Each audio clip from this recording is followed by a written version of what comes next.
Indefinite है, इसमें बहुत बड़ा कंफ्यूजन हो जाता है। बहुत बार क्या होता है कि था, थे, थी, जहाँ भी आता है वाज लगा देते हैं। ये बहुत बड़ा एक ब्लंडर है, बहुत बड़ा मिस्टेक है। इस ब्लंडर को ठीक करना है आज।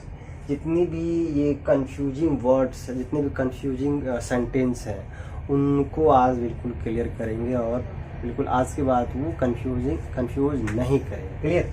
जैसे मान लीजिए कि ये पास्ट इंडिफिनिट है, पास्ट इसमें भूतकाल में ही होता है। कार्य संपन्न हुआ है पर संदेह है। क्या है अभी? वो अगर रामू खाया गया लेकिन जगह पे पहुंचा कि नहीं पहुंचा, है ना। और इसमें क्या लगता है स्ट्रक्चर जी? इसका सूत्र होता है कि subject plus V2 plus object, ये इसका है, ठीक है। और इसमें क्या लगता है? Subject plus head plus V3 plus object, ये इसका है, राइट। ये कि भूतकाल में इसमें था भी आएगा, ई भी आएगा, बड़ा ई भी, ऊ भी आएगा, बड़ा ऊ भी आएगा, था, थे, थी, ये सब आते हैं, आते आ भी आता है, ठीक है। जैसे रामू गया, तो अब क्या कहेंगे जी? सीधे हम लिखेंगे रामू क्या लिखेंगे? वेंट। रामू वेंट। हालांकि यहाँ रामू गो नहीं लिखेंगे क्योंकि गो क्या है? V1 है। हम गो नहीं लगाएंगे क्योंकि V2 का प्रयोग होता है, पहले ही मैंने ना मेंशन कर दिए। क्लियर हो रहा ना? अब देखिए, तुम खाना खाई, क्या होगा? यू एट होगा, एट फूड। क्लियर हो रहा ना जी? लेकिन किसमें होता है? बस इंडिफिनिट होगा। अगर निगेटिव होगा तो डिड लग जाएगा, उसमें फर्स्ट फॉर्म का यूज होगा। क्लियर हो? अब देखो, पूजा रोटी पकाई थी, यहाँ थी भी आ गया, पकाई थी, ठीक है। ये हो जाएगा पूजा कुक्ड। चपाती, ब्रेड कर लो, चपाती या ब्रेड, ठीक है। इस तरह से बनता है। अब यहाँ देख लो, ये है कि तुम आम खा चुके थे, ये तो सब लोग जानते हैं, ठीक है। इसमें कार्य संपन्न होता है, किया था, हुआ था, या ता भी आता है लास्ट में, ठीक है। अब ता यदि मत समझे कि प्रेजेंट है, ता है, ती है, तब प्रेजेंट समझना, ठीक है ना। यही मिस्टेक होता है कि जब भी ता आता है सेंटेंस का मतलब अरे तो प्रेजेंट है, प्रेजेंट बना देते हैं। लेकिन ता है, इसके साथ अगर है और हूँ जुड़ जाए तब वो प्रेजेंट होता है, अदरवाइज ये पास्ट होता है, ठीक है। चुका था, चुकी थी, ठीक है, चुके थे। अब एक सेंटेंस है, तुम आम खा चुके थे या तुम आम खा चुके होते, ठीक है। दोनों सुना राम जी? तो इसको कैसे बनेगा जी? You had mango. इसको एक तरह से और बना सकते हैं, हैड की जगह पर हम वुड का प्रयोग कर सकते हैं, यू वुड, तब इसमें ईट का प्रयोग होगा। सबसे आसान यही है, V3 का टेंशन खत्म। जब वुड का प्रयोग कर देंगे तो ईट का प्रयोग होगा, ईट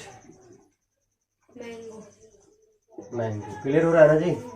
दो तरह से बनेगा, ये समझ में आया? या यहाँ हम वाज लगाएंगे, था थी है ना, तो वाज फिर यहाँ लेंगे, क्योंकि ता के बाद अगर ता छोड़े तो पास में चला जाता है। अदरवाइज हम था थे, बहुत माइनर डिफरेंस होता, लेकिन बहुत इजी है। बस यहाँ था लग गया तो भी प्रेजेंट में आ गया, इसमें पास्ट लगेगा, ठीक है। इसमें था लग गया तो क्या लगेगा? अब वाज लगेगा, इसमें वेयर लगेगा, बहुवचन है ना, वेयर प्ले, ठीक है। Full stop. वह नाचती, सी वाज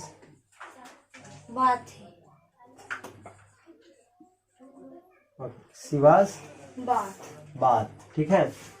यही अगर यहाँ मैं पढ़ाई किया था तो क्या हो जाएगा? आई किया था, संपन्न हो गया।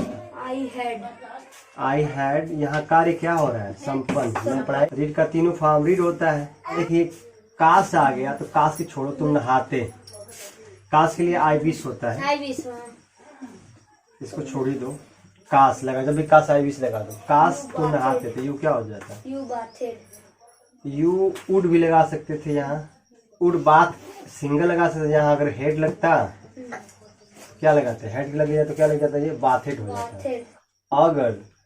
अगर यू वुड बात कर सी, ये V1 हो जाएगा। क्या हो जाएगा जी? ये V1 और ये V3। V3 हेड के बाद V3 हो जाता है, लेकिन दोनों का सेंस एक ही है। एक ही।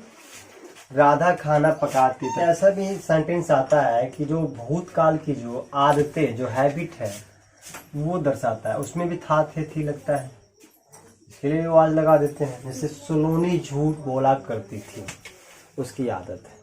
ठीक है, ये भूतकाल की आदतें हैं। यहाँ क्या लगेगा जी? सलोनी। अब इसमें सीधे इसमें क्या क्या लगेगा? सब्जेक्ट लगेगा, उसके बाद से यूज टू छूट गया ना, use two plus V1 plus object.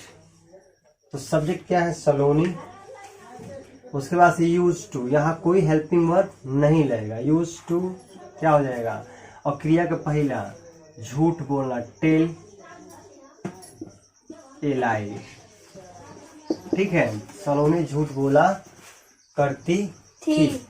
दादी कहानियां सुनाया करती थी, तो क्या होगा? The grandma. Use. The grandma कर लो, ग्रैंड मदर छोड़ो। ठीक है, the grandma used tell story. Tell story. तो ये यूज टू का प्रयोग हुआ है। क्या हुआ इसमें? और जब भी यूज टू का प्रयोग होगा तो क्रिया का फर्स्ट फॉर्म ही यूज होता है। ठीक है ना, ये गलती कभी मत करना। दूसरी चीज ये आता है, इसमें दो चीज आता है। मान लो कि यूज टू में कभी कभी इंट्रोगेटिव पूछ दे, कभी कभी निगेटिव पूछ दे, तो उसको कैसे हम सॉल्व करते हैं? कभी कभी आदतें, जैसे अभी बोल दे, तो यहाँ तो साफ साफ आदत दिखा रहा है, आदत है। तो हम यहाँ आई एम लगाएंगे, इसमें हम लगा देंगे आई एम यूज टू। इसमें हेल्पिंग वर्ब लगेगा, आदत जहाँ पूछ देगा। ठीक है, समझना ना जी? आई यूज टू बीट, मुझे मारने की आदत है। मुझे चाय पीने की आदत है, तो तुझे चाय पीने की आदत है। यू आर क्या होगा? You are use to take tea. Take tea लिख लो। Take T. ठीक है, दोनों सही है, सुटेबल यही रहता है। तो समझ में आया ना? आदत हो गई। अब हम कभी कभी मान लीजिए कि अब कोई पूछता है कि क्या सलोनी, यहाँ अगर क्या लगा दें, क्या सलोनी झूठ बोला करती थी, तो यही यूज टू, यही खाली यूज को उठा कर लाएंगे, टू को छोड़ देंगे। अब टू क्या करेंगे? आप यहीं पे छोड़ देंगे, आप केवल यूज आगे लगा देंगे, काम खत्म। अब यहाँ पूछ दे कि सलोनी क्यों झूठ बोला करते थे, तो सबसे पहले हम सलोनी क्यों के लेंगे, WS फैमिली वाले मेंबर को लेंगे। ये हमने टेंस पढ़ाया तो बताया। अब क्या होगा? यहाँ क्या हो जाएगा? अब आपका यूज्ड हो जाएगा, और फिर तब जाके सलोनी होगा, और बकिया सब वही रहेगा। टू, मुझे चाय पीने की आदत नहीं है। यहाँ साफ साफ मेंशन किया है कि आदत नहीं है। ये निगेटिव ऐसे बनता है। यहाँ तुम्हें नहाने की आदत नहीं। तो इसका होगा, यहाँ हेल्पिंग वर्ब लग जाएगा, और उसके बाद से अनयूज्ड लग जाएगा। क्या लगेगा? Unused to V1 plus object. यहाँ क्या? मुझे चाय पीने की आदत नहीं, तो क्या होगा? आई एम, हेल्पिंग वर्ब लग गया, अनयूज्ड टू टेक टी। समझे? तुम्हें नहाने की आदत नहीं है, तो क्या हो जाएगा? यू आर अनयूज्ड टू बात। तो अब ये क्लियर हुआ कि हमें कहाँ था के लिए हमें आवाज लगाना है, वेयर लगाना है, और कहाँ नहीं लगाना है। ठीक है ना? इन सब चीज़ों के बारे में क्लियर हो गया कि नहीं हुआ? बड़ा मिस्टेक होता है इसमें, है ना? Okay, bye.